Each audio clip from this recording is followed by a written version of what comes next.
You ever have one of those nights where, I don't know, everything feels wrong the second the sun goes down? Yeah, that was Maple Ridge, Ravenspine, Colorado, on the night Lily Carson's childhood kinda ended.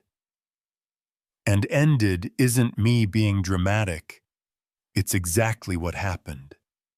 It started with this weird, low rumble, like the whole Carson house took a deep breath and held it. Then, bang, another one, and another. Something heavy slammed against a wall, hard enough to shake dust out of the air vents. Inside, little Lily Carson, 8 years old, skinny as a stick, hair still in those uneven, self-made braids, was already crawling under her bed. Not fast, not panicked. No. It was the crawl of a kid who had done this before. A kid who knew exactly where to hide.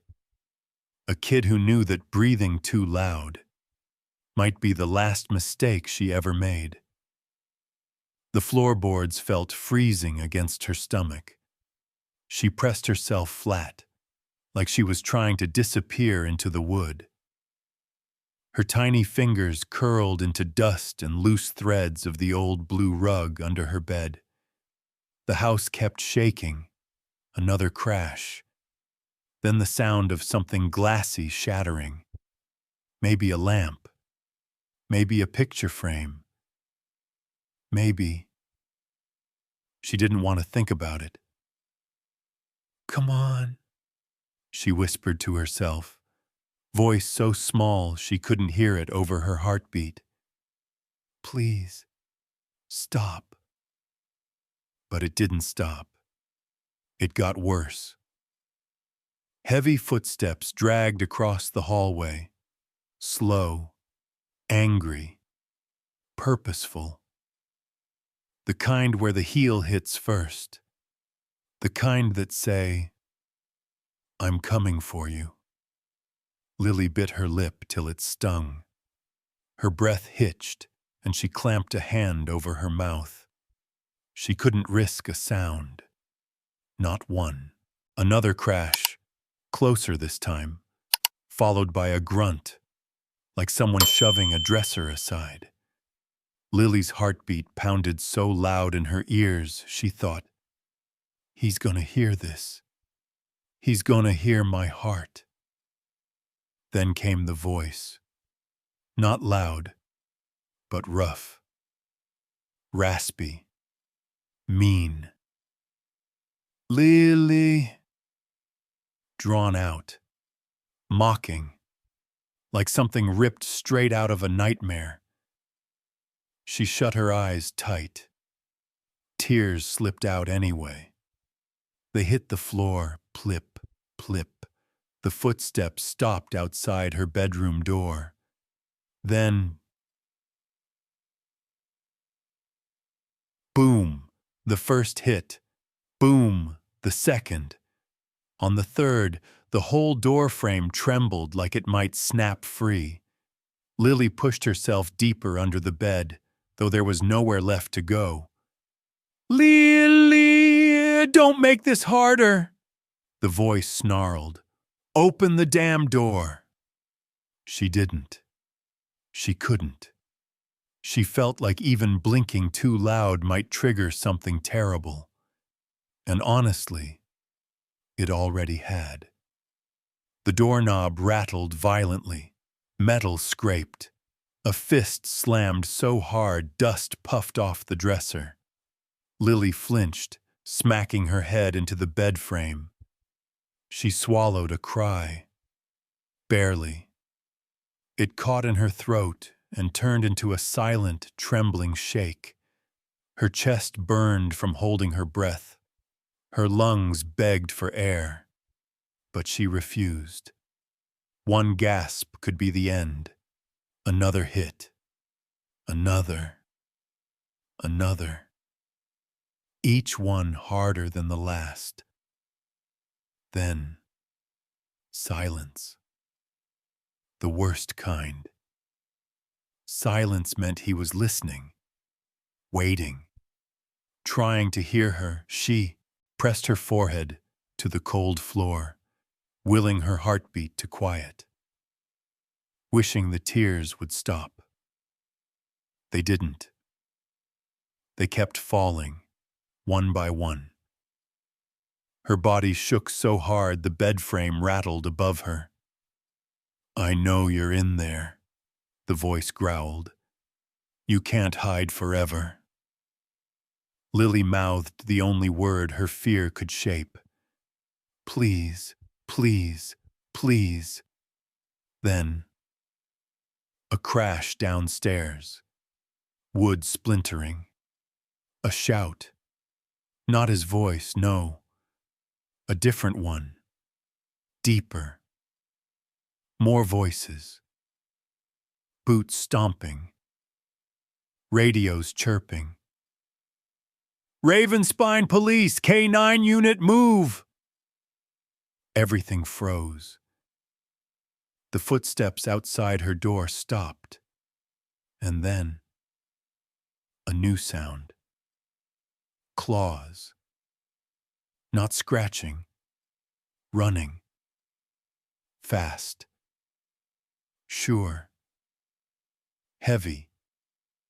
But controlled. A dog. A big one. He charged down the hall, nails clacking, breathing focused and steady. The monster outside stumbled back. The dog snarled, low, dangerous, right outside Lily's door. And then, something inside Lily cracked open. Hope. She didn't move.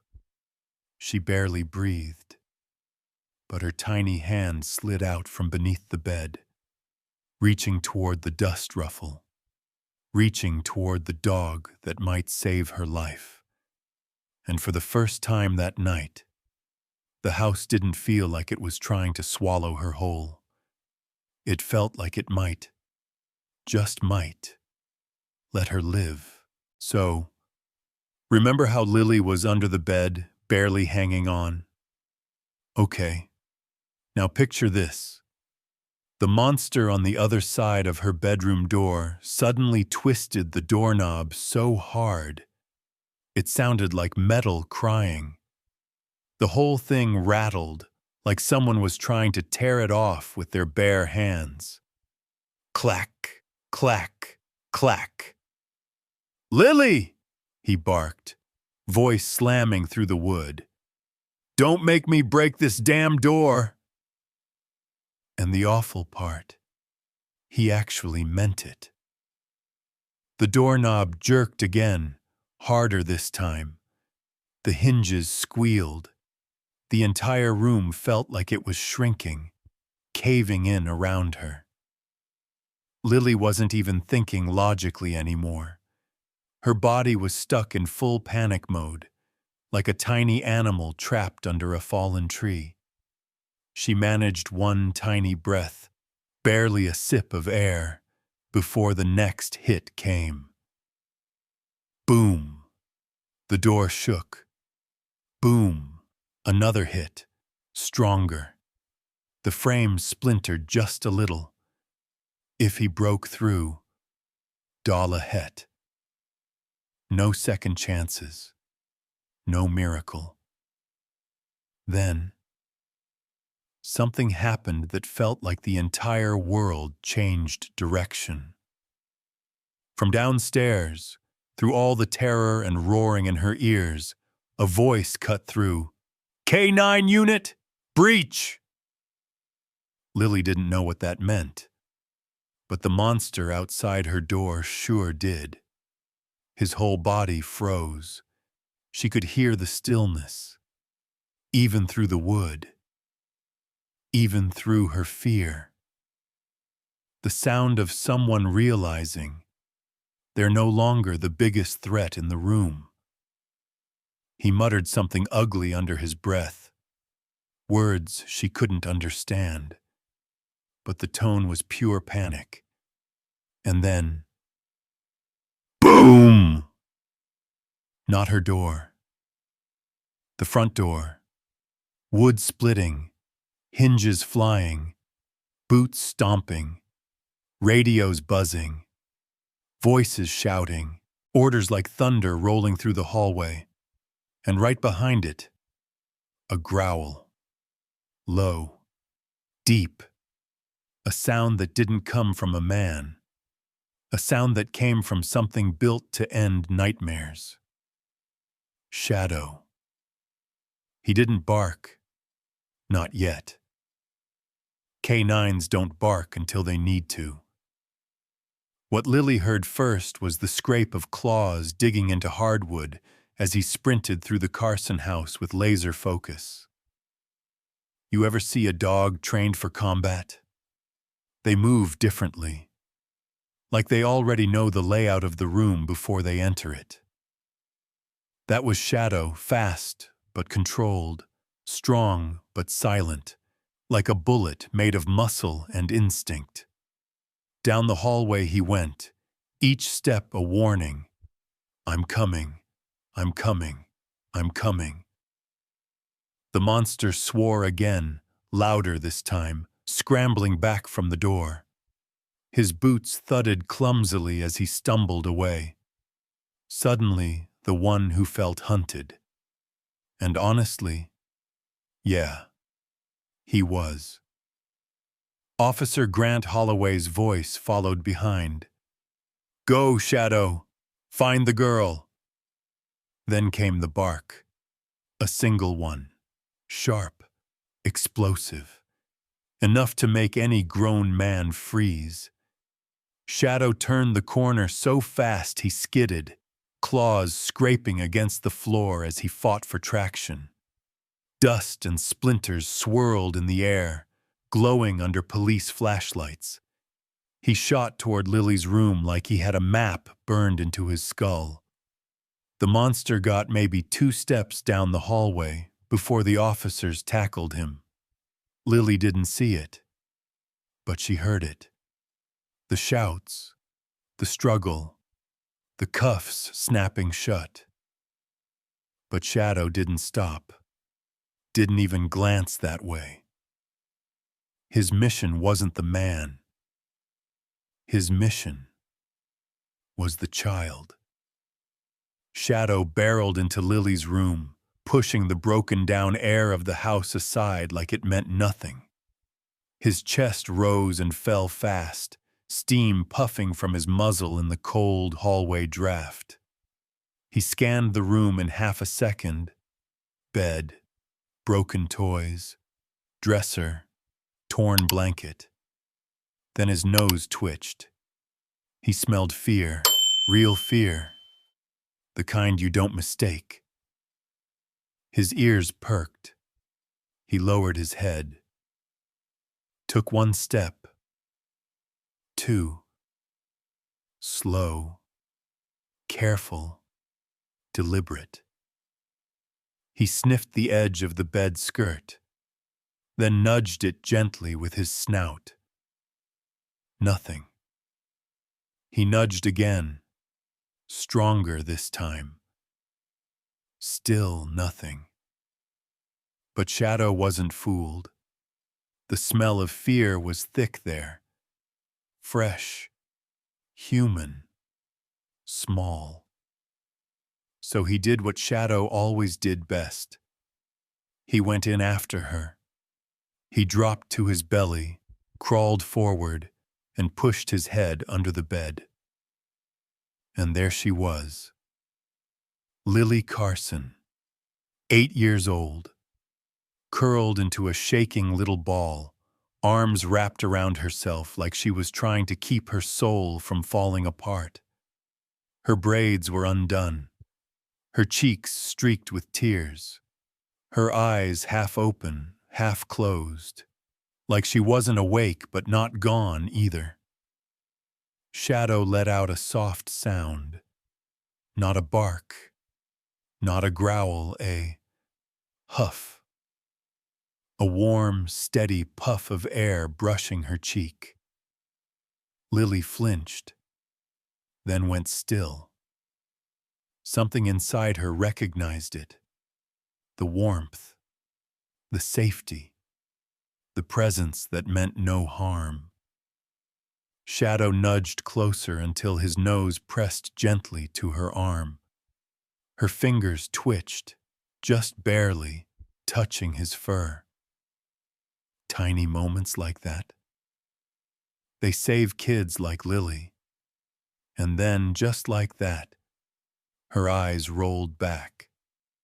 The adrenaline crashed. She fainted. Shadow didn't panic. He simply repositioned, pressing himself close, shielding her from everything else in the world. A second later, Officer Holloway slid into the room. His voice cracked when he saw her. "Oh God, we found her. Shadow, good boy. Stay with her." Shadow didn't move, didn't blink, didn't breathe wrong. He just stayed there, an unbreakable wall of fur and loyalty, guarding a child who'd been fighting to survive long before help arrived. And that moment, right there, was when the darkness finally stopped. Not because the police arrived, but because one dog decided she wasn't dying on his watch. Because, people think, oh, she was rescued, everything must be fine now. Yeah, no, not even close. The night they pulled Lily Carson out from under that bed, she didn't scream, she didn't cry, she didn't speak. She just stared. Somewhere past everyone's shoulders, somewhere past the walls, like she wasn't fully in her body anymore. Shock, they said. Trauma, someone whispered. Poor kid, another voice added. But honestly, none of those words even scratched the surface. By sunrise, Lily was taken to Echo Creek Child Services, this old brick building with chipped blue doors and a plastic welcome mat that said "Brighter Tomorrows." Yeah, ironic. Grant Holloway carried her inside himself.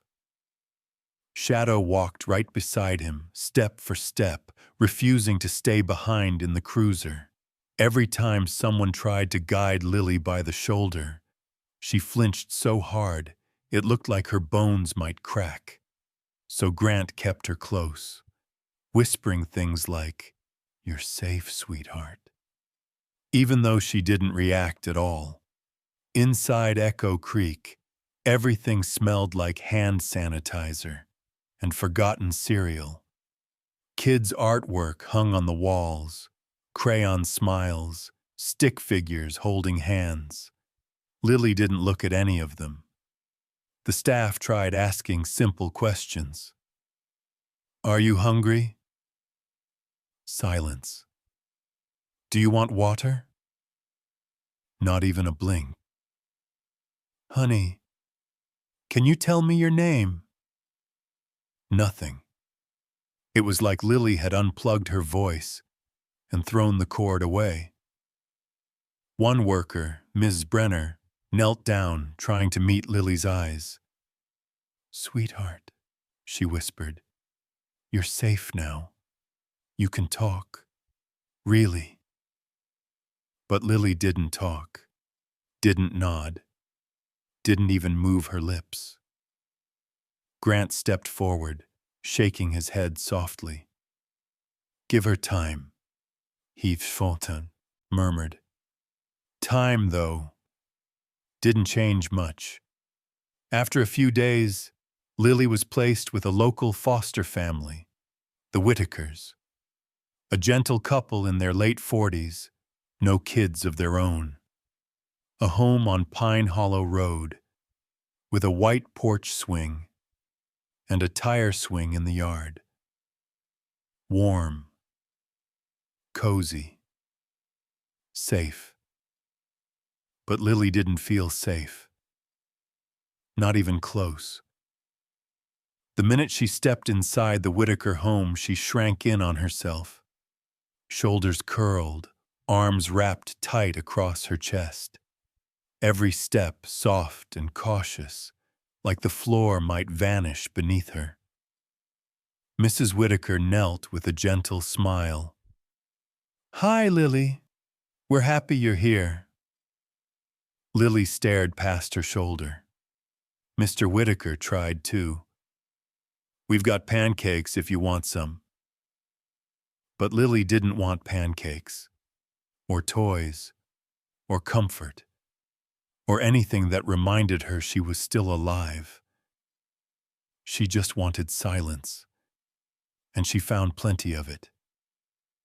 Because from that day on, Lily barely made a sound, not a word, not a sob, not a laugh, not even the little hums kids make when they play, though she didn't play anyway.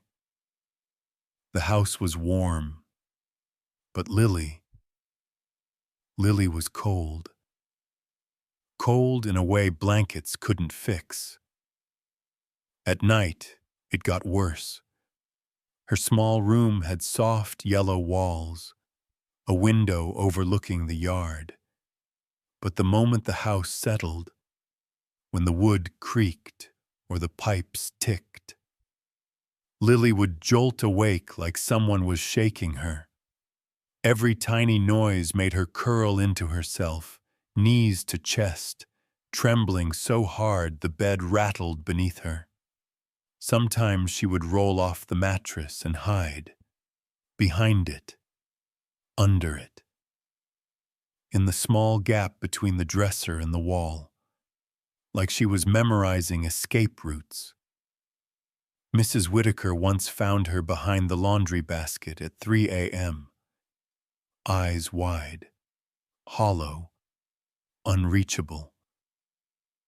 "Sweetheart, it's okay," she whispered, gently brushing Lily's hair. Lily didn't react. She looked right through her, like Mrs. Whitaker wasn't even there. During the day, Lily drifted through the house like a ghost, silent, pale, drifting from room to room. No curiosity, no spark. She didn't touch the swing in the yard, didn't draw, didn't play. She moved only on instinct, the leftover kind that keeps small creatures alive after the world goes dark. Mrs. Whitaker described her best one afternoon when Grant stopped by. "She's here," she whispered, wiping tears. "But she's not here. You know what I mean?" Grant nodded. "Yeah, I know." People tried to help. Social workers, therapists, neighbors bringing cookies. But Lily didn't smile, didn't look up, didn't respond. Her body moved. Her chest rose and fell. But everything that made her Lily, it was hiding somewhere far, far away. Grant sometimes stood in the doorway, hands on his hips, helplessness heavy in his chest. Watching Lily sit at the kitchen table, staring at nothing, still as a forgotten doll. And he'd whisper under his breath, "What did they do to you, kid?" But nobody needed to say it out loud. Everyone already knew. The Lily who existed before that night didn't survive it. The child walking around now was just the quiet leftover shell. And honestly, that was the part that broke people the most. Because her silence wasn't peaceful. It was empty. like the world had turned its volume down to 0 inside her. And now, I want to ask you something. Honestly, if you were the Whitakers, watching Lily fade like that, what do you think you would do first? 1, 2, 5, or 6? It happened about a week after she moved in with the Whitakers. The morning started quiet. Well, quieter than usual. Mrs. Whitaker was in the kitchen, whisking pancakes, humming some old country song. Mr. Whitaker was fixing a loose board on the porch. And Lily, she was sitting exactly where she always sat, on the living room floor, knees to chest, staring at a blank spot on the wall, like it was whispering secrets only she could hear. She didn't look up, didn't blink much either. Just sat there, small and still. Then came a soft knock at the door. Not the loud cop knock kind, just a gentle tap tap, like someone who didn't want to scare anyone. Mrs. Whitaker wiped her hands on a towel and opened it. And there he was, Officer Grant Holloway. And next to him, sitting perfectly still like a soldier carved from bronze, Shadow. Grant gave a small nod. "Morning, ma'am. Thought I'd check in." But Shadow didn't wait for permission. The second the door opened, his ears perked, and his eyes locked onto Lily inside the house. Not scanning, not searching. He knew exactly where she was. Mrs. Whitaker stepped aside. Come in, she's in the living room." Grant walked in slow, gentle, careful not to disturb the fragile air in that house. Shadow followed, paws thudding softly against the hardwood. Lily didn't react. Not when the footsteps approached. Not when the hallway door clicked shut. Not even when Grant knelt down and the floor creaked. She was gone again, floating somewhere far away. But Shadow was different. He walked right up to her, slow, low, cautious, like she was a baby bird made of glass. No bark, no whine, not even a breath out of place. He simply sat down beside her, placed his weight carefully on the floor, and gently, so gently, rested his head against her shin. Not pushing, not nudging, just being there, like warmth, like a heartbeat, like a reminder she wasn't alone. Lily froze at first. Her breath hitched like panic was about to swallow her again. But Shadow didn't move, didn't lift his head, just pressed his cheek into her leg. Steady, warm, real. Her fingers twitched, then trembled, then, very slowly, like reaching across a cliff edge, she lowered her hand and touched his fur. Just the fingertips, barely grazing him. Shadow didn't react. He didn't want to scare her. He just let her feel him. Coarse fur, warm skin, heartbeat steady as a drum. And then it happened. A sound, a small, shaky inhale. Lily's shoulders rose, then fell, like she had just remembered how lungs worked. Her chin wobbled, her lips tightened, and before anyone could breathe, she broke. Not with screaming, not with hysteria, just crying, quiet, fragile, crying that felt like pieces of her were spilling out all at once. Tears slid down her cheeks, dripping onto the back of Shadow's neck.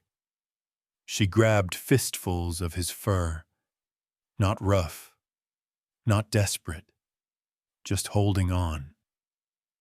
Like he was the only solid thing left in her world. Grant felt his chest twist. Mrs. Whitaker covered her mouth. Nobody spoke. Shadow shifted, just a little, curling his body around her, a gentle nudge to her knee, like he was saying, "It's okay. I've got you now." And for the first time in months, Lily didn't push anyone away. She didn't hide, didn't curl up tight. She leaned into something, into someone, into Shadow. Grant let out a breath he didn't know he'd been holding. "Good boy," he whispered, voice cracking. Lily's crying softened, less terrified, more tired. The kind of crying that comes from finally letting something go.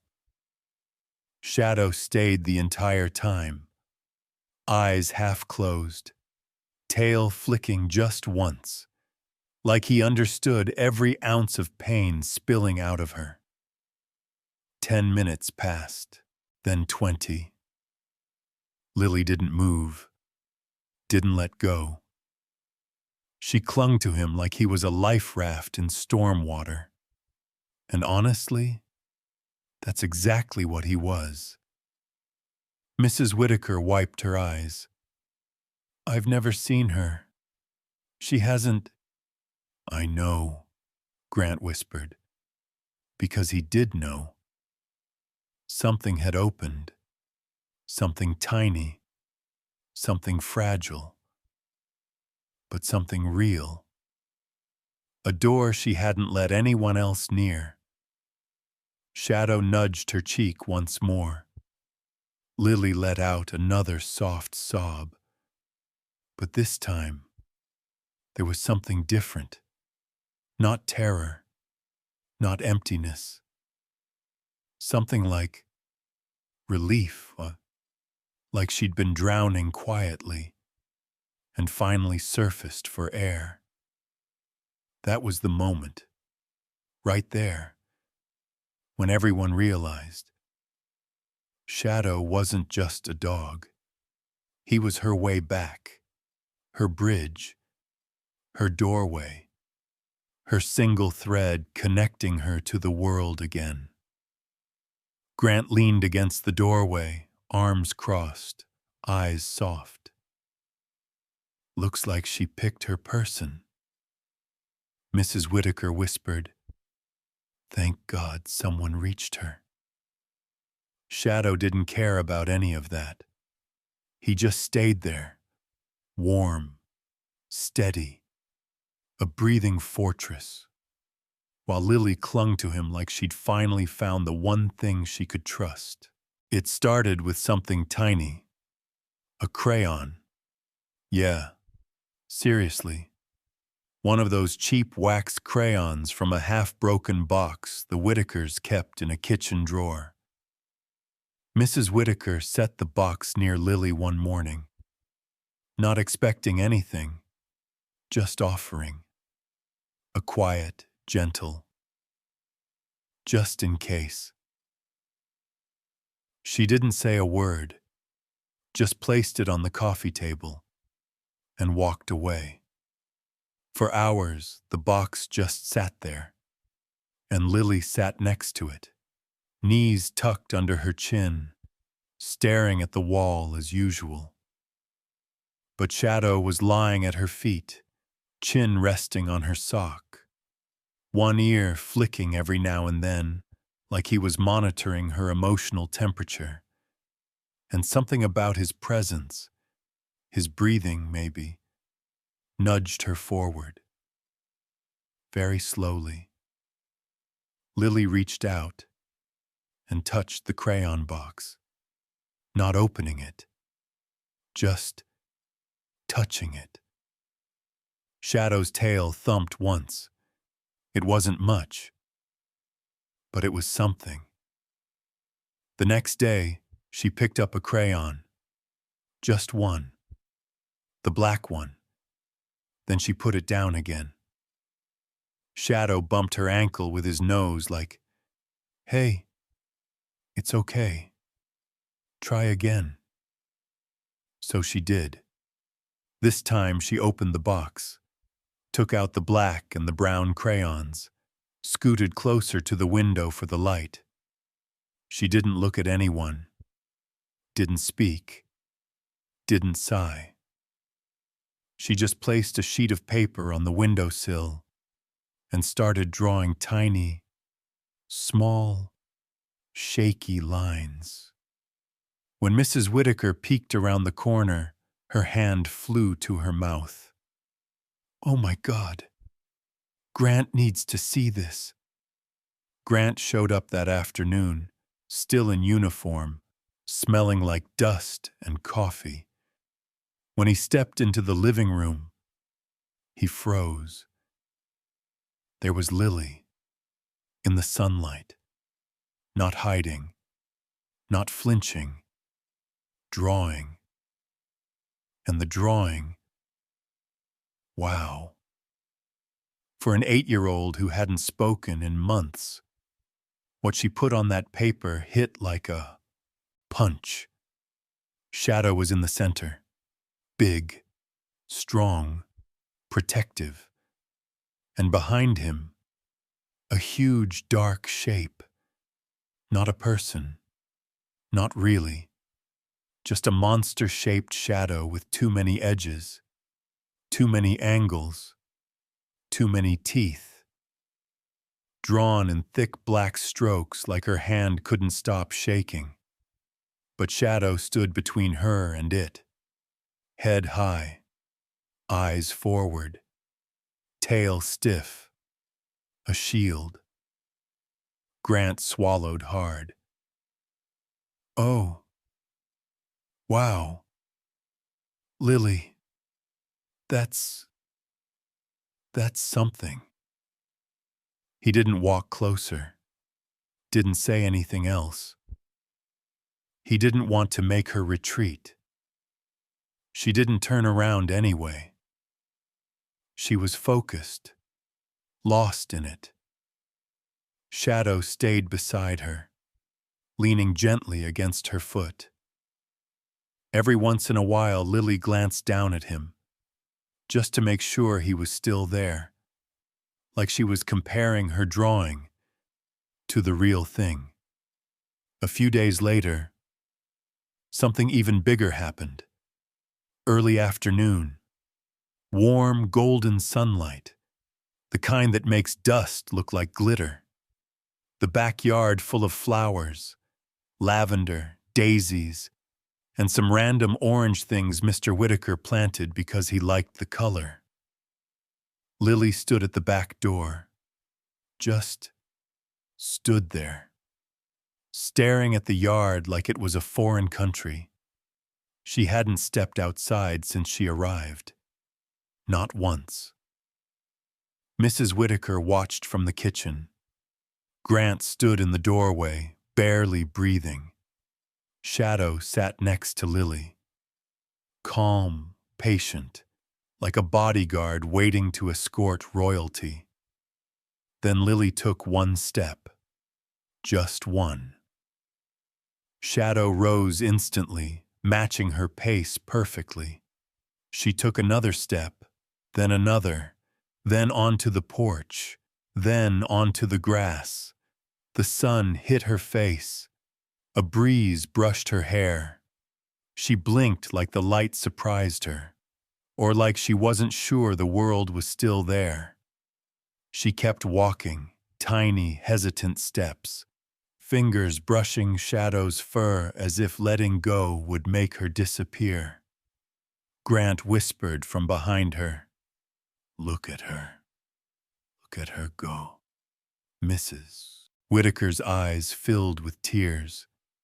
Lily walked past the lavender and the daisies and the wind chimes that jingled softly above her. Shadow walked close enough that their shadows merged on the ground. It felt like watching someone come back from underwater. After a minute, Lily stopped in the center of the yard, her hand still resting on Shadow's back. She looked down at him, hair falling across her cheek. Then her lips parted. Just a little. Almost like she wasn't sure she had permission to speak. And in the tiniest voice, soft enough to be stolen by the wind, she whispered, "Shadow." The dog's ears perked, his head lifted, his tail wagged once, slow, steady, proud. Grant turned away, wiping his face with his sleeve. "Damn it. I'm fine. Just allergies. Colorado air, you know," Mrs. Whitaker cried openly. Because that one whispered word meant Lily wasn't gone. Not completely. Not forever. A seed of hope had finally sprouted, and it spoke his name. And this night, yeah, it did exactly that. It happened during one of those heavy raven-spine storms, the kind where the sky feels bruised, and the rain hits the windows like handfuls of gravel. The Whitakers were downstairs, watching some late-night show, laughing softly, the way people do when they're trying not to wake a child. Lily was upstairs in her room. Shadow was lying across her doorway, like always, his favorite position, half guard dog, half rug, fully alert.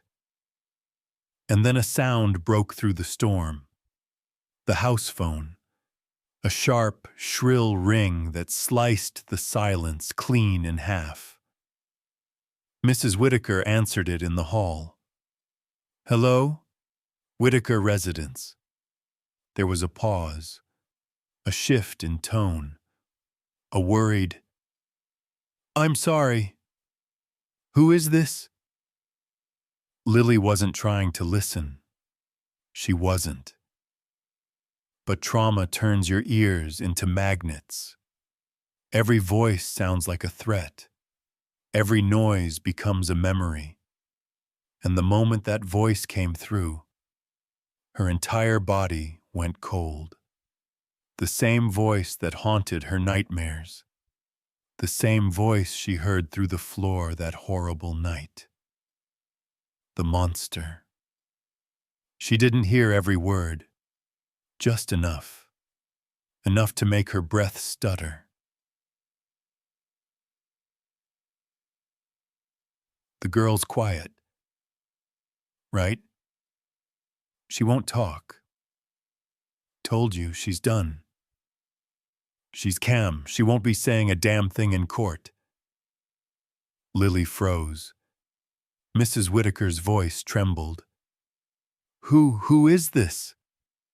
The man chuckled. "Doesn't matter. I cleaned up everything. Nobody's gonna believe a traumatized kid. And you can tell that cop, Holloway, he's wasting his time." Lily's heart slammed against her ribs. Her ears rang. Her hands trembled so violently the tips of her fingers buzzed. Shadow lifted his head instantly. He sensed it. Something inside Lily snapped. Or clicked. Hard to say which. But her feet moved on their own. She stepped closer to the hallway. Closer to the voice curling around her spine like smoke. And then she did something she didn't even understand herself. She grabbed the cordless extension on the bookshelf. just lifted it, just listened. Her hand shook so badly she almost dropped it, and through the static came the monster's voice, clearer. "Look, man, I told you, nobody's gonna find anything. I wiped it all. The cops don't have proof. The kid doesn't have a voice. It's over." Lily's fingers slipped. The phone crashed to the hardwood. Clack, clatter, bang. The loudest mistake she could have made. Shadow jumped to his feet instantly. Downstairs, the house went silent. Upstairs, the world tilted sideways. Lily scrambled to grab the phone, but her palms were slick with sweat. The call was still active, still echoing the horrible truth. If she tries anything, I'll deal with it. Her breathing hitched, choked. Her knees buckled. Her chest squeezed so tight she couldn't inhale. But even drowning in fear, Lily remembered one thing. A tiny thing Grant had said once. "This little recorder, always keep one around, just in case. Proof matters." The mini recorder was still there. Small, silver, easy to miss. Her shaking fingers grabbed it. She pressed the red button. REC.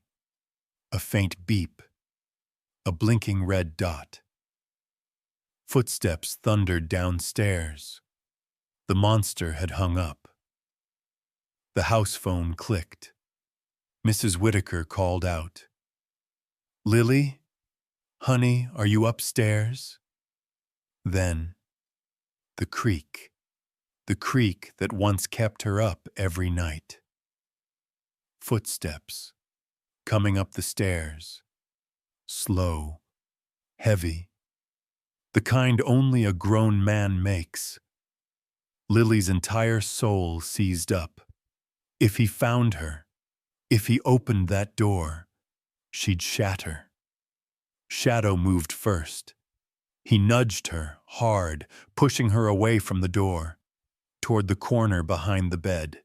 His body lowered, head down, muscles coiled tight like steel cables. The footsteps grew louder. Lily's breath splintered into tiny, sharp gasps. She shoved the recorder under her pillow. No, not safe. Anyone could find that. Her eyes darted around.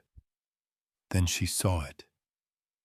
Shadow's gear bag in the corner. One boot sticking out. A K9 boot. Black. Heavy. With enough space inside. Her hands flew to it. She unzipped it. Shoved the recorder deep inside. Zipped it shut. Just as... Thump. A shadow slid past her door. Lily clamped a hand over her mouth, nails digging into her cheek. The doorknob twitched. Once, twice, and then... Shadow exploded. Not violently, strategically.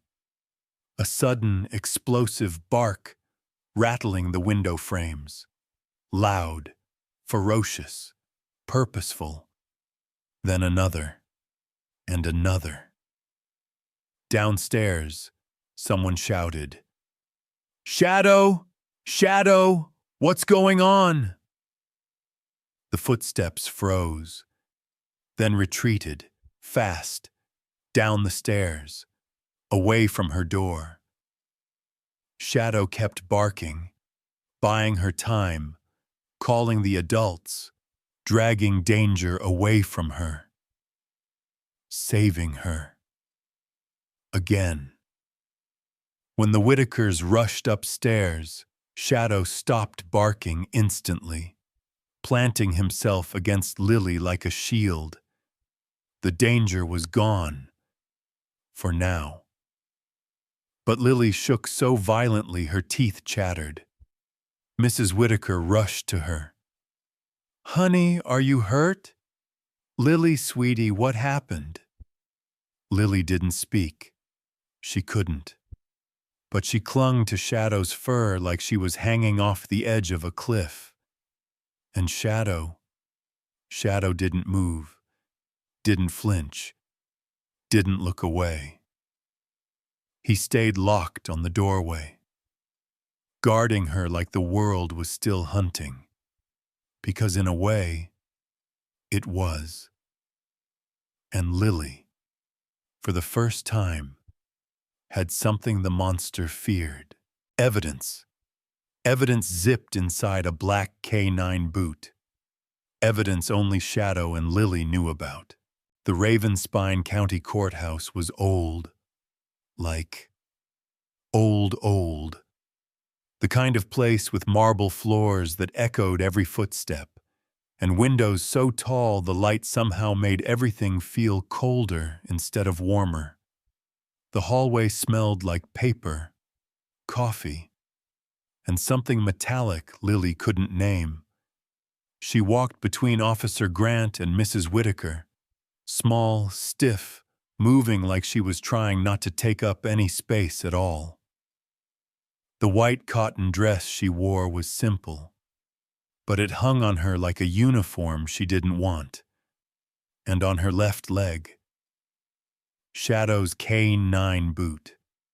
Oversized, too heavy. Velcro straps swallowing her calf. She kept her eyes glued to the floor, each step careful, like she was walking on thin ice. Shadow wasn't allowed in the hallway yet, but Lily knew he was behind the double doors, waiting, listening, ready for her. Grant knelt down before they entered the courtroom. "Hey, Lily. Remember, okay? You don't have to be loud. You just show up. That's enough." She nodded. Tiny. Barely there. Then the doors opened, and the cold air hit her. It wasn't actually cold, but the room felt that way. Like everyone had brought their doubt with them and let it freeze in the air. The benches were full. Reporters, neighbors, strangers hungry for drama. Whispering, watching, judging. Lily's knees wobbled. Grant's hand steadied her shoulder. "Easy. We're right here." But even with him beside her, walking to the witness stand felt like stepping into a storm. She climbed onto the wooden chair, feet dangling, hands twisting into her dress. Then the bailiff opened the side door, and Shadow appeared. A ripple spread across the room. Surprise, awe, maybe even respect. The judge had allowed him due to her trauma, but nobody expected the dog to command the room like this. Shadow didn't bark, didn't stare, didn't seek attention. He walked straight to Lily, sat beside her, pressed his shoulder against her shin. Her hand dropped into his fur instantly. Reflex, instinct, oxygen. The judge cleared his throat. "Miss Carson, do you understand why you're here today?" Lily didn't answer. She just swallowed. The room leaned in. Then the defense attorney rose, and everything shifted. Tall, sharp suit, slicked hair, a voice that slithered instead of spoke. He smiled, but not kindly. The kind of smile adults use when they think they're smarter than everyone else. Well, he said, pacing slowly, we're here because this little girl claims she remembers what happened.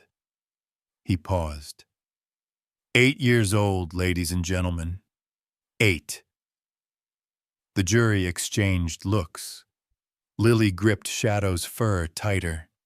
The attorney stepped closer, his shoes clicking like nails tapping glass. Tell me, Miss Carson, do you even understand what truth means? Lily's eyes dropped. Her shoulders curled in. Children her age, the attorney said, spreading his hands, believe in the tooth fairy, monsters in closets, little fantasies. A few people nodded. Doubt thickened. Now, he continued, tell me, sweetheart, what exactly did you think you saw, or heard, or imagined? Lily opened her mouth. Nothing came out. Not a whisper. Not a breath. Nothing. The attorney smirked. See? She can't even talk. How can we trust a testimony that isn't spoken aloud? The gallery murmured. A cold wave of doubt rippled through the benches. Poor kid. Maybe she really imagined it. She looks terrified. How reliable can she be? Tears welled. The room blurred. Her hands slipped from Shadow's fur. Her breathing sped up, too fast, like the world was closing in. The attorney leaned in, quiet, venomous. You don't know what you're talking about. You're 8. Lily squeezed her eyes shut. The monster's voice echoed. She won't talk. She's calm. Nobody will believe her. Then, walls closed in. Shadow rose, slow, controlled. He placed his paws on the base of the stand and nudged her arm with his nose. A reminder, a grounding touch, a quiet, I'm here. The room stilled. Lily opened her eyes, just a sliver, and looked at Shadow. Not the attorney, not the crowd, just him. For a moment the trembling slowed. She slid her fingers back into his fur. Not speaking, not standing, but saying, I'm trying. I'm still here. The attorney scowled. Your Honor, this is ridiculous. She's clearly not capable. Shadow's tail thumped. Once. A warning. Grant's voice thundered across the room. Let her breathe. The judge banged his gavel lightly. Enough. We will take a brief recess. The room buzzed. Confusion, doubt, whispers. Everyone questioned Lily. Everyone, except Shadow. He stayed pressed against her leg, a living shield, carved out of bone and breath. And hey, let me ask you something. Honestly, if you were sitting on that jury, watching Lily like that, which way do you think your heart would lean? 1, 2, 5, or 6? Like the universe finally got sick of watching a child drown and decided, okay, enough. And the one who flipped the switch? Not a lawyer, not a judge, not even Grant. It was Shadow. The recess had just ended. People shuffled back to their seats, murmuring under their breaths. Too many doubts. Too many whispers about whether Lily was credible. God. That word. As if an 8-year-old needed to pass an exam to prove her pain was real. Lily sat on the stand again, smaller than before, knuckles white on the railing. Shadow lay at her feet, quiet, alert, watching every twitch of her breath. The defense attorney rose, smug, oiled confidence dripping from every step. He smoothed his tie, turned to the jury, then to Lily, and began. Now then, Miss Carson, since you seem unable to answer simple questions. Shadow's ears flicked. Once. A warning. The attorney kept going. I think we should be honest here. A frightened child. A confused memory. Shadow rose to a sit. Grant stiffened. Shadow. Easy, buddy. But something in Lily shifted. Her breathing got quicker. Her shoulders curled. Her foot, the one inside the K9 boot, began to shake uncontrollably. Shadow noticed instantly, and he snapped. Not with teeth, not with anger, but with purpose. In one explosive motion, he lunged forward. The entire courtroom erupted. Hey, grab the dog! Someone stop him! Oh my God! Papers flew. Chairs scraped. The attorney practically jumped backward like he'd seen a ghost coming for his soul. Bailiffs moved fast, hands on their belts, but none of them were fast enough. Shadow cut past them like a missile, built of muscle, instinct, destiny. Grant shouted, rate 80%. Shadow, hold, hold! But Shadow wasn't listening. He wasn't in attack mode. He was in mission mode. He bolted straight toward Lily, not at her, for her. The judge slammed his gavel. Order! Order! Chaos swirled, and Shadow planted himself against the witness stand and began pawing, hard, frantic, at Lily's leg. Not her leg, the boot. Every paw strike thudded through the microphone, echoing across the courtroom like amplified heartbeats. Lily froze, eyes huge, chest rising and falling in sharp, panicked gasps. The defense attorney screeched, Your Honor, this animal is... Judge Reeves, silver-haired, feared, stone-faced, lifted one hand. Shut your mouth. Silence detonated across the room. Reeves pointed at Shadow. Dog work. Gasps scattered like dropped marbles. Even the bailiffs froze. Lily trembled. Shadow pawed harder, whining now, sharp, insistent. He nudged her ankle, then the toe, then shoved his snout under the strap. Grant whispered, voice breaking, Kiddo, I think he's trying to tell you something. Lily swallowed, shaky, fragile. Her hands reached down, trembling, fingers grasping the Velcro.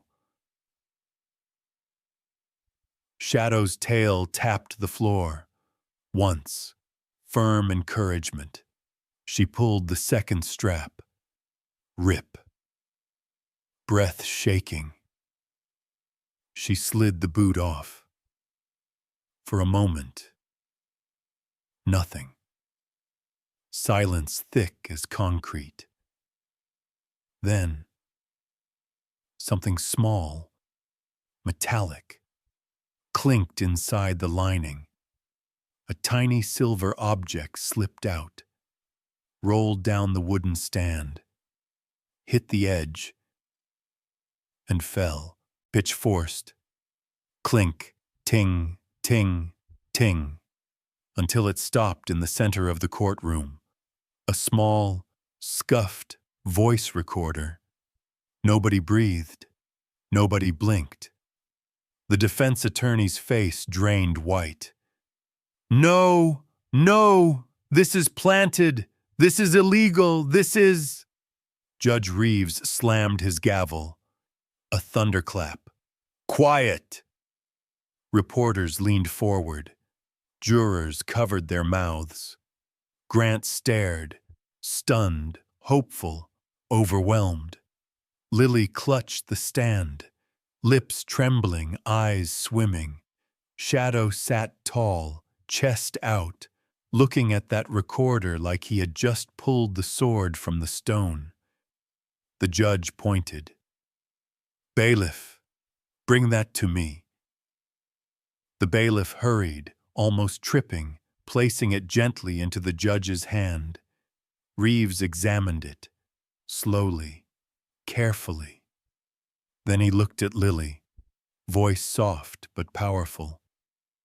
"Miss Carson, is this yours?" Lily didn't speak.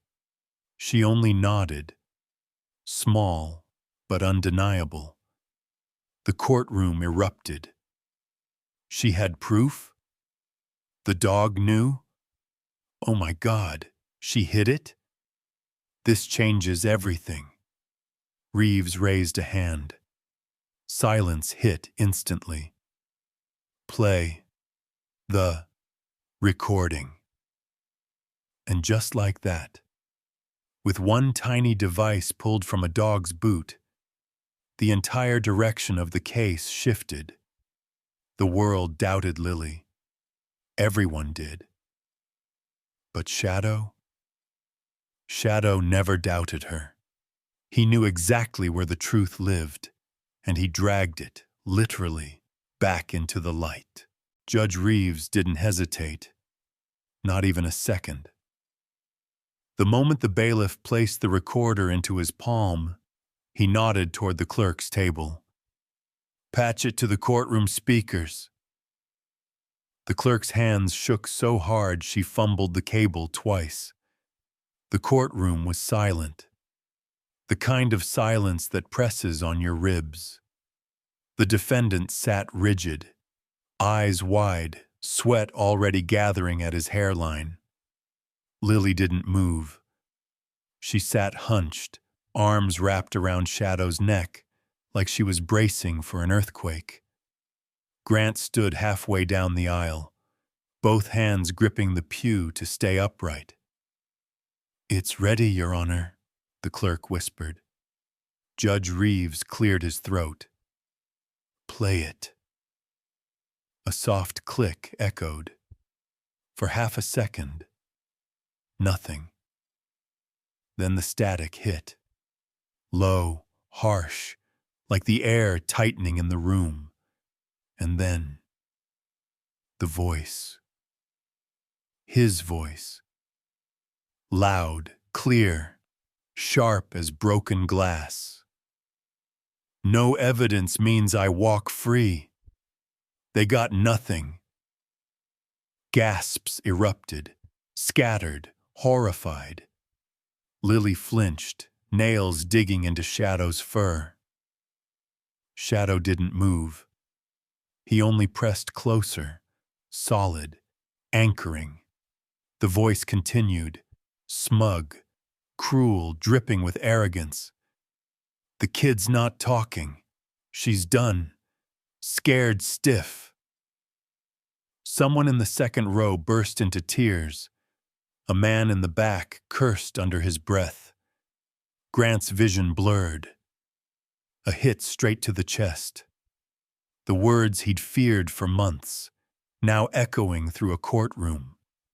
Poison in the air. The defendant, the man who thought he'd outsmarted the world, sat frozen. color draining, jaw slack, hands twitching like he'd lost control of his own body. Judge Reeves stared at him like something rotten under a microscope. The voice kept going. People believe adults, not kids, especially not ones that can't talk. A collective gasp swept the benches. The prosecutor's eyes reddened. The court reporter's fingers shook. A juror whispered, "Dear God."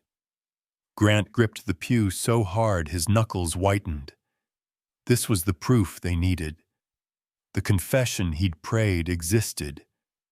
But hearing it, hearing the monster gloat, it nearly broke him. Lily's small body shuddered. Shadow leaned into her, gentle, steady, head resting against her ribs. Then the final part of the recording played. A cruel laugh. Short. Smug. Evil. "Told you. They'll never touch me." And then, click. Silence. Not respectful. Not calm. A living silence. Stretched tight like a scream waiting to happen. And then, it erupted. Gasps. Cries. Yells. "How could he? Lock him up!" Reporters scrambling, papers flying. The prosecutor wiped tears from her face. A juror sobbed openly. Another shook his head, repeating, "Unbelievable. Unbelievable." But the person who looked the most destroyed was the defendant. Hollow. Arrogance ripped out of him. Terror flooding in. His lawyer touched his arm. He jerked away. Sweat poured down his temples. Lips trembling with excuses he knew would never work. Because that voice, that laugh, it was unmistakable. He was caught, exposed, unmasked in front of an entire town. And Judge Reeves didn't raise his gavel, didn't shout for order, didn't silence anyone. He let the weight of truth settle like a thundercloud. Then, Lily leaned forward, arms wrapping fully around Shadow's neck, not desperate, not broken, just holding him. The one creature who believed her from the start. Shadow nudged her cheek. Soft, warm, steady. Grant finally lost his composure. He dropped onto a bench, elbows on knees, face in shaking hands, shoulders trembling, not from fear, but from the kind of relief that hits so hard it hurts. For months, he couldn't silence the doubt around Lily.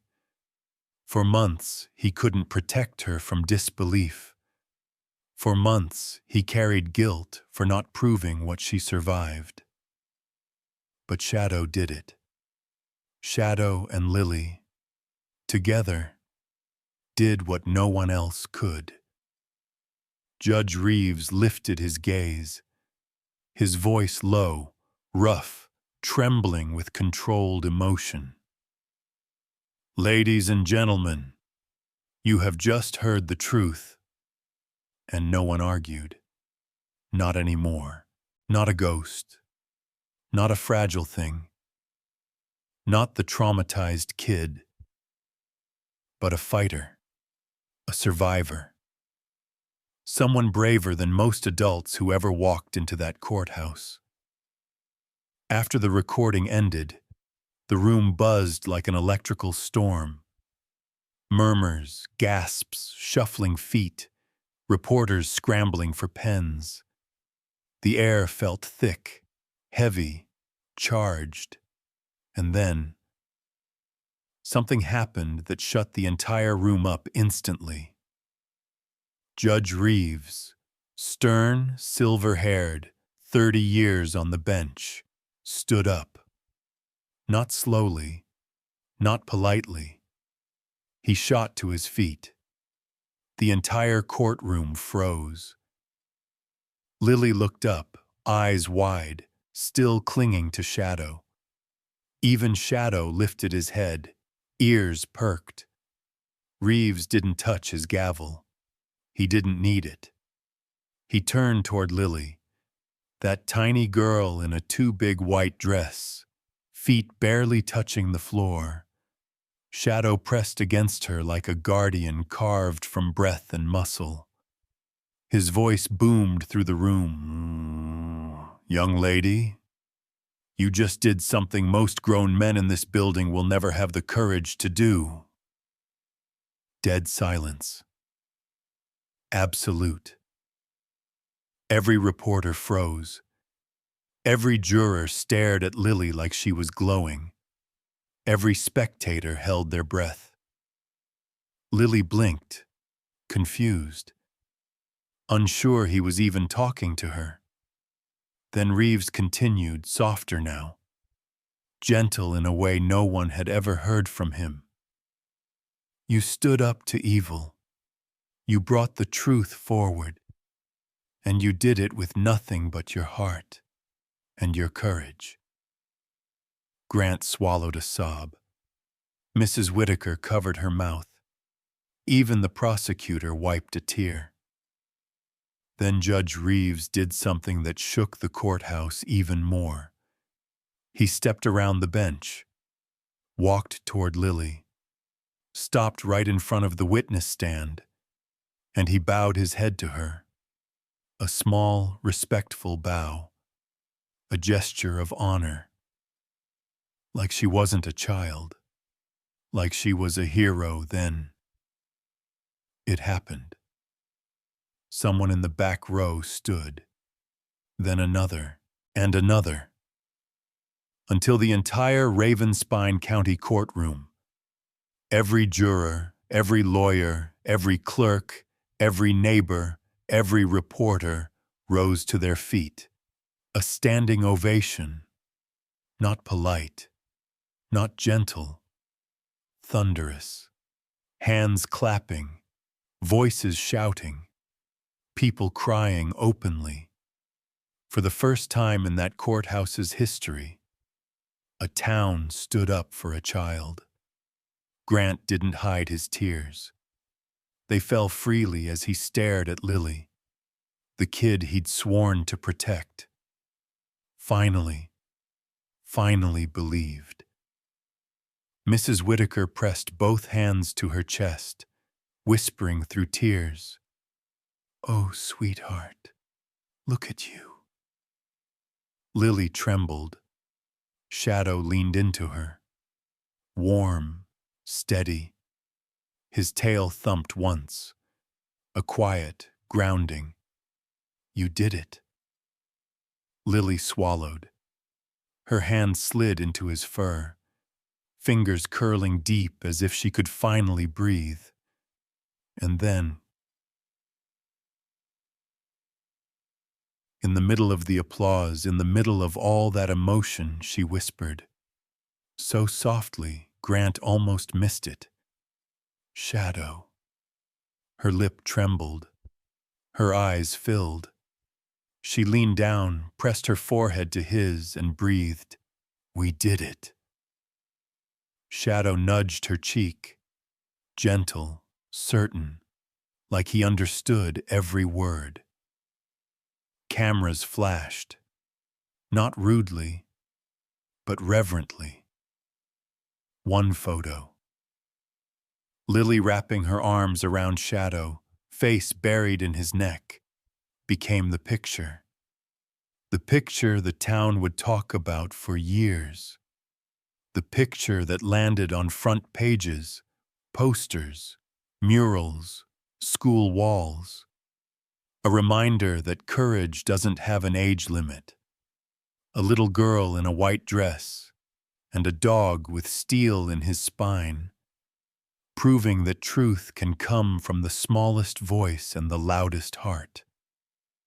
Judge Reeves raised a hand, and slowly, the room quieted. When silence settled, he spoke. "Miss Carson, you're not just brave, you're extraordinary. This county owes you more than it can ever repay." Lily didn't answer. She didn't have to. Shadow sat beside her, tall, proud, as if he'd been waiting his whole life for this moment. Grant whispered under his breath, "Kid, you have no idea what you just changed." But Lily didn't look at him, or the judge, or the jury. She just kept her fingertips tangled in Shadow's fur, breathing steady for the first time in months, because she wasn't alone anymore, because the world finally believed her, because the truth finally stood up for itself. The ceremony wasn't supposed to be big, just a simple recognition outside the Ravenspine Police Department. A few officers, a couple reporters, nothing fancy. But, yeah, that's not what happened. By the time Lily and the Whitakers arrived, the entire police courtyard was packed. People from every corner of Ravenspine, families, firefighters, teachers, even the grumpy mailman who never smiled. Snow drifted down from a gray Colorado sky. Soft, slow, like the world didn't want to interrupt anything. Grant Holloway stood near the small stage, trying to look official, but failing miserably. Red eyes, crooked tie, the messy look of a proud older brother who hadn't slept in 2 days. Shadow sat center stage like he'd been born for the spotlight. Chest out, head high, snow landing on his fur like tiny white sparks. When Lily stepped out of the car, the crowd fell quiet. Not pressured quiet, grateful quiet. She wore a light blue winter coat, a knitted scarf Mrs. Whitaker made last night, walking slowly, hands tucked into her sleeves, breath puffing out like tiny ghosts. Shadow spotted her instantly. Trotted over, tail swishing. She dropped to her knees and wrapped her arms around his neck. The crowd melted, sniffles everywhere. One lady whispered loudly, "Oh Lord, someone hand me a tissue." Grant cleared his throat, stepping to the mic. "Thank you all for coming." His voice cracked immediately. "We're here to honor someone who saved a life." He looked at Lily, then at Shadow, then at Lily again. Actually, 2 someones. Lily ducked her head, cheeks warming. Shadow leaned into her like her anchor. Grant fought through the emotion, rubbing a hand across his mouth, like he could wipe away the feelings. Shadow of the K-9 unit performed with exceptional bravery. He protected a child, defended her, and in the end, helped bring the truth forward. Officer Diaz stepped up, carrying a velvet box. Inside, the gleaming gold Valor K-9 medal. The crowd erupted in applause. Loud, proud, absolutely not subtle. Shadow didn't care about medals. He only cared about Lily. He kept glancing back to make sure she was behind him. Diaz knelt, placed the ribbon over his head. Snowflakes clung to the metal. making it shine brighter. "Good boy," she whispered. Shadow gave a soft huff, as if saying, "I know."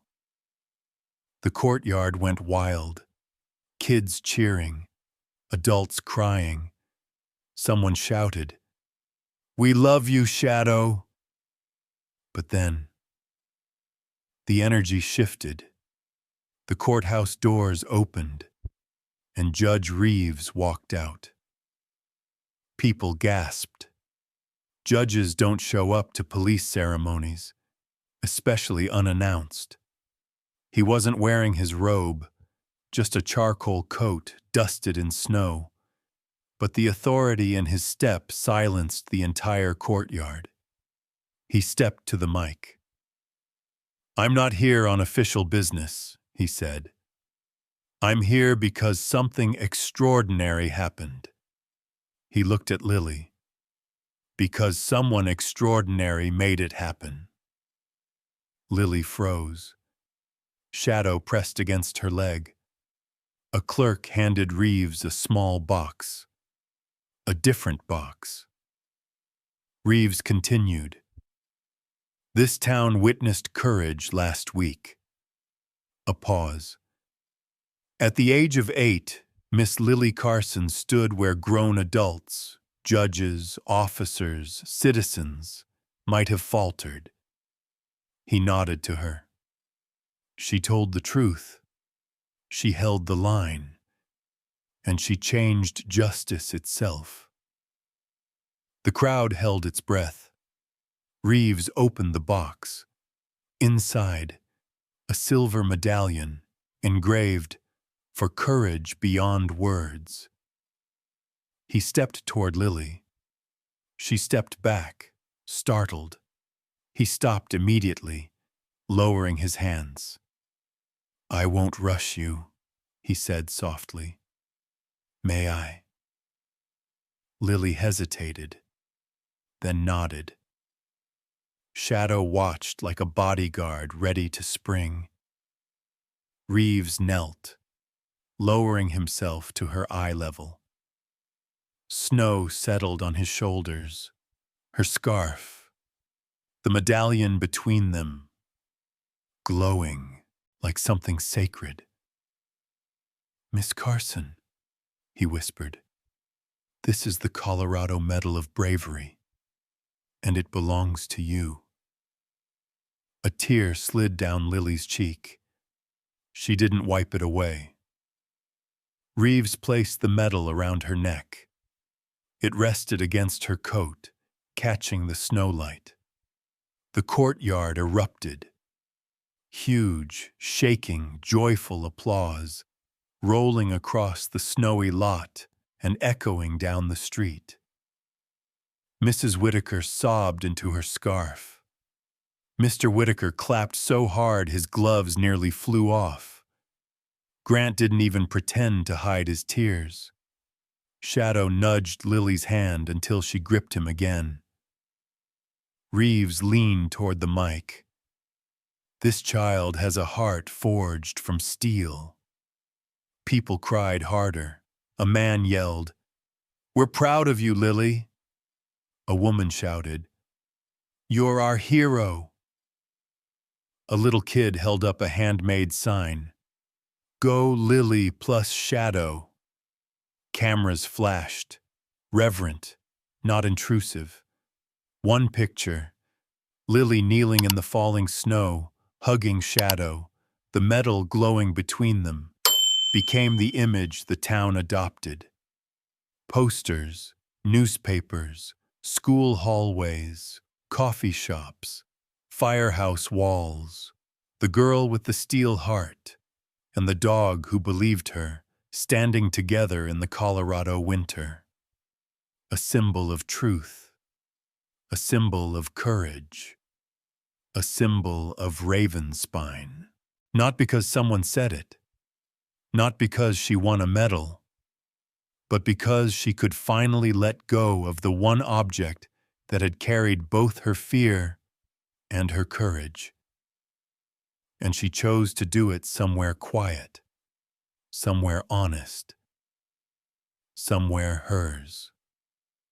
Sparrow Hill, a gentle rise on the edge of town, famous for sunsets that painted the Colorado sky gold, pink, and deep purple, like the universe tried every night to remind people to look up. Lily used to be too scared to look up, but not today. She held Shadow's leash loosely, more symbolic than anything, because Shadow never strayed more than 2 steps from her son. He walked with a slow, proud trot, like he understood the weight of the moment better than any human could. The Whitakers stayed at the base of the hill, giving her space. Grant stood beside them, hands in his pockets, watching with soft, quiet eyes. "This is her moment," he whispered. Patches of last week's snow clung to the edges of the hill, but the grass was visible now, pale yellow, swaying gently in the breeze. Lily climbed until she reached the tall white birch tree at the very top. Its bark glowed like gold in the late sunlight. She exhaled, slowly, deeply. Then she knelt. Shadow sat beside her, ears alert, tail still, his entire body saying, "I'm here." Lily reached into her backpack and pulled out the object she'd carried for months. Through fear, through survival, through truth. The K9 boot, Shadow's boot. The boot she hid the recorder inside. The boot that held the evidence that saved her life. She held it gently, fingers tracing the stitching. It wasn't heavy anymore. It wasn't scary. It wasn't tied to the past the same way. It was simply something she no longer needed. Her voice came out small, dry from the cold air. "Shadow." Shadow lifted his head, warm eyes, steady heart. She whispered, "Can you stay with me?" He leaned against her shoulder, solid, anchoring, present. Lily took the small garden trowel tucked into her backpack and began to dig. The soil, dark and cool, crumbled softly beneath her hands. Shadow watched every move, as if making sure the earth itself treated her gently. When the hole was deep enough, Lily placed the boot inside. Not as evidence, not as a burden, but as something she was finally ready to lay to rest. She cupped her hands around her mouth, exhaled a shaky breath, then whispered, "I don't need it to be brave anymore." Her voice cracked, not from fear, but from release. Shadow nudged her knee, a quiet reassurance. "You got this." Lily pushed the soil back, covering the boot completely. She smoothed the earth until it looked like any other patch of ground beneath the birch tree. When she sat back, her eyes shone with something new, not sadness, not fear. Light. The wind shifted, warm against her cheeks. The sun dipped lower, washing the hill in amber. And Shadow, glowing orange and gold in the late light, looked like he was made of sunlight. Then Lily let out a sound no one had heard from her in almost a year. A laugh. Bright, real, alive. Shadow exploded into joy, tail wagging hard, trotting in excited circles. Lily pushed herself to her feet and chased after him. Clumsy, breathless, absolutely free. Her hair flew back. Her scarf trailed behind her. Her feet kicked up little bursts of dust. Down at the base of the hill, Grant covered his face with one hand, whispering through tears, "Jesus."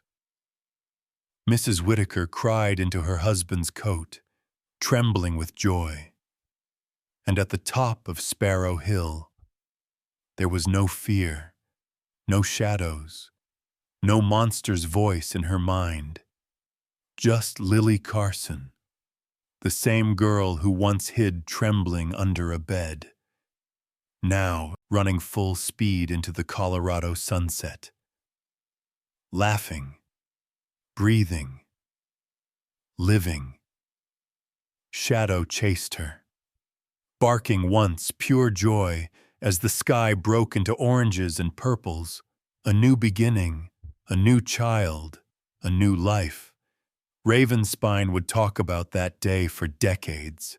The girl who walked into a courtroom wearing a dog's boot and walked out carrying the truth. The K-9 who guarded her heart when she couldn't guard her own. The hill where she left her darkness behind. And the sunset that welcomed her into her new world. Lily Carson and Shadow, the dog who believed her first, running wild beneath the wide Colorado sky. And now, honestly, just between us, if you were standing on Sparrow Hill, watching that moment unfold, the sunset pouring gold across the grass, Lily laughing for the first time in almost a year, and Shadow circling her like the world had finally become safe again. Which emotion do you think your heart would lean toward? 1, 2, 5, or 6? Just imagine standing there, the wind soft, the sky wide, the world finally letting a child breathe again. Your heart would know.